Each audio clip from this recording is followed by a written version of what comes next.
What's up, everybody? Hola. Coach, I imagine you're a little more pleased with Corliss's punting averages this week. I mean, I thought he did a good job in the game. He did a great job executing the punting plan that we had going forth in that game. Yeah, 100%.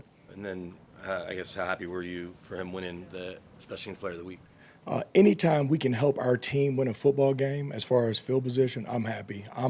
The work that Corliss puts in, watching tape, studying himself, studying opponents, it's a credit to him as why he's the AFC Special Teams Player of the Week. So I'm happy for him, absolutely. We've talked about Josie back.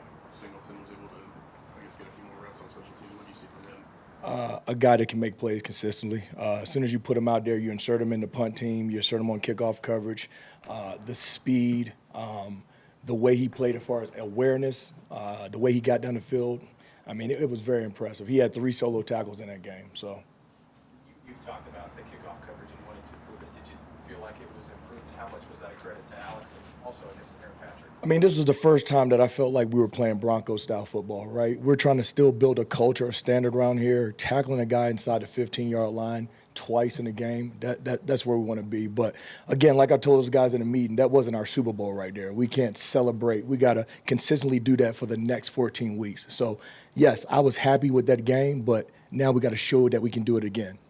Jerry Rosberg obviously has deep special teams experience. Will he work with you as well as with Coach Hackett, or is that just he's working with Coach Hackett? We all know that he's been hired for game management. That's what he'll do. I have an assistant. His name is Mike Mallory. He's the guy that I lean on.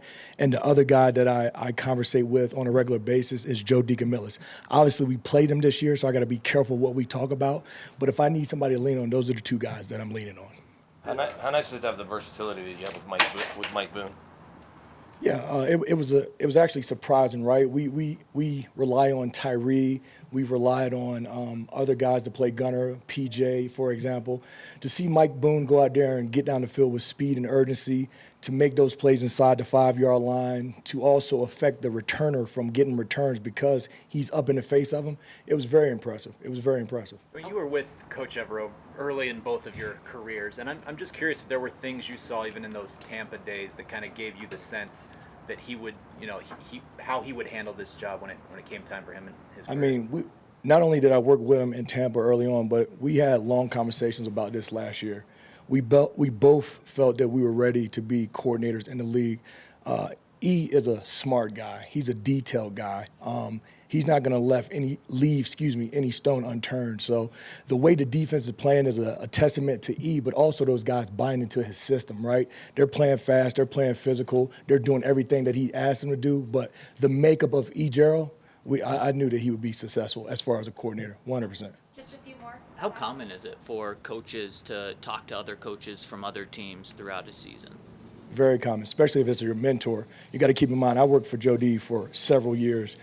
He's the guy that he believed in me the most, I would say. He helped my coaching career a lot, along with Raheem Morris, et cetera, Sean McVay. But, I mean, he's a friend, not only a mentor, but he's actually a friend that it's rare to have those guys in this business because everybody's competing, everybody wants to beat each other. And yes, when I face him, I absolutely want to beat him. But if I have an issue or I have a concern, I'll reach out to him and say, hey, coach, out of your 80 years of coaching, how would you handle this situation? You know what I'm saying? So it's kind of like somebody that I lean on, but we're also friends at the end of the day.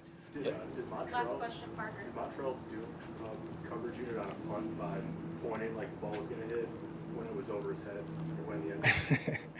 If you're asking if we have Peter calls and things of that sort, we absolutely do, right? Montreal needs to not only communicate for himself, but also our guys so that we don't get hit with the punt. We don't want any muffs. We don't want any fumbles, any turnovers in those situations. So if you see Montreal pointing, he's communicating to our guys as well. Get away from the ball. Peter, spread the field, get away from the ball. So 100%, he will communicate on all those type of situations. Obviously not a fair catch or when he's returning the ball. But if the ball hits the ground, we must communicate so that we don't have any mishaps. Thank you, guys. Have a wonderful day.